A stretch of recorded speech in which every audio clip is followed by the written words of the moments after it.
folks, welcome back to Testing Hacks. Today we will discuss how to create a database. So before we start with how to create a database, if you have not subscribed to my channel yet, please do subscribe to my channel. And before we begin, if you have not watched the first part of what is database, so first before understanding how to create a database, first we have to understand what is database.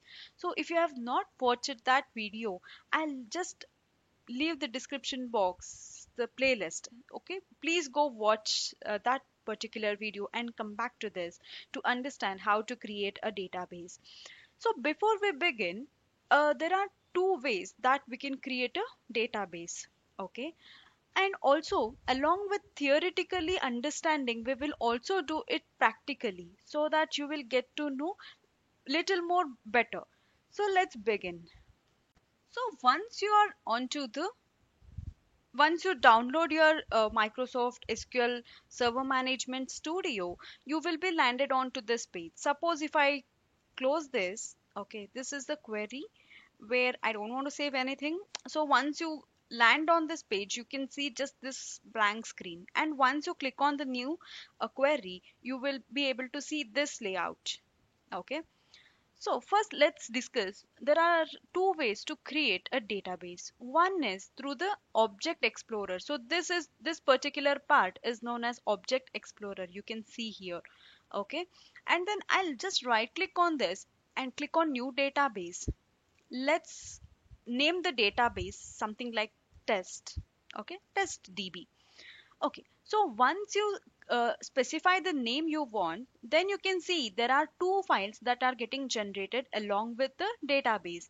One is the normal DB file, and along with that, we are getting another log file. So file also will get generated along with this database file. And then click on OK. So that this is one way of creating the database. Okay, and the another way of creating the database is through the query. So just the syntax is create database, and then now we have to specify the database name. So let's give the database name as test db1.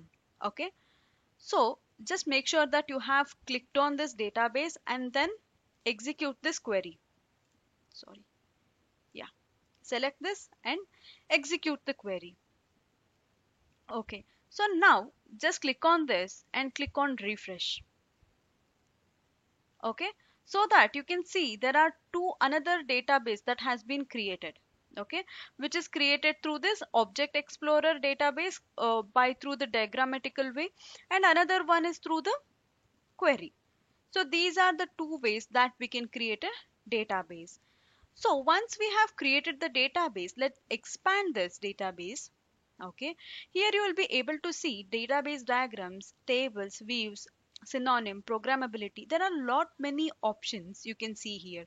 Okay, so as a beginner, we don't want to dig into that so much, but let's understand very basic. Okay, on couple of the options.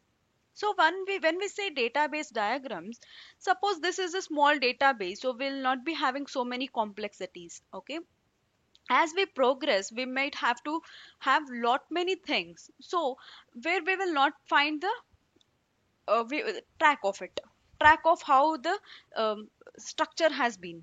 Okay, in that case database diagram helps us to picturize, diagrammatically understand the what things are there in the database. Okay, so this is about the database diagram. So if we just click on this and new database diagram, it shows the uh, you know uh, pop-up saying that the database has not been created, database diagram is not created, you want to create.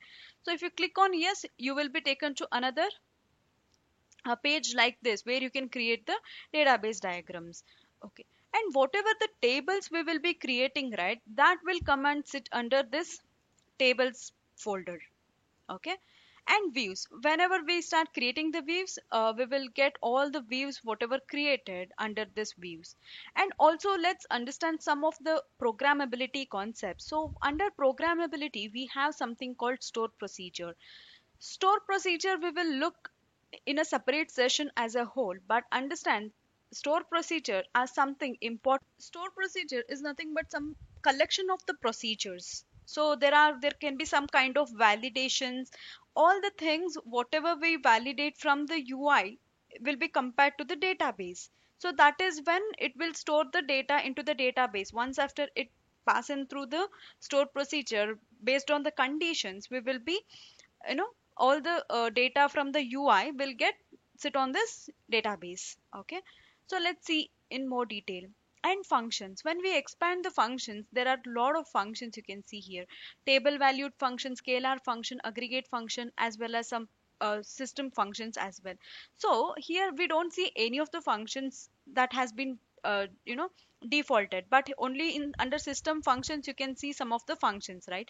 So in case you want to write some function saying that you want to uh, write the count, want to see the sum of the things, okay, sum, average, these are the aggregate functions, right? So rather than writing each of the time, you can define it once and then you can use it. So that is where these functions are useful. So now let's see how.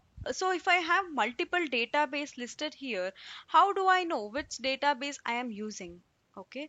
So what you can do is either you can just click on this database so that you can see the default, whatever defaulted is the master database, right? Suppose if you want to select test DB, just click on it. Okay. Just click on it and click this side. This option gets enabled. Okay, so from here you can select whichever database you want to select. So if you want to use testdb, you can just select testdb here, or else you want to do it through query. What you can do is just query saying that use database name. So what is the database name? Suppose I want to use test. See, I get the option IntelliSense. Okay, so just execute it. So you can see that this got also changed, and also you can see that database has been selected now. Okay, so apart from this, if you want to alter the name of the database, either you can do it easily through this object explorer. You can just click on here and then edit the name saying that test db2. Okay, so or else another way is through writing the query. So alter database. Okay, so alter database test db2. Let's rename this to modify name is equal to test db3. So let's execute this. Alter database test db2, modify name is equal to test db3. See, the database name test db has been set. So let's refresh this to see the result. Yeah, you can see here now it got renamed. So and another way is you can rename through this option, through the rename also. Okay, in the same, in case you want to delete the database, so then one option is, if you right click on this, you will get option to delete the database. Just click on delete and then click on OK, so that the database will get deleted.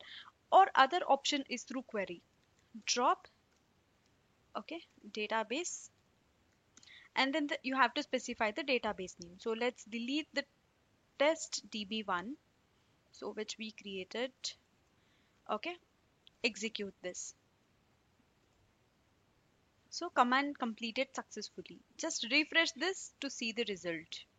See, this test db1 got deleted. So this is the about how to create a database, how to alter a database and drop a database. So keep watching. Thanks for watching. Bye bye.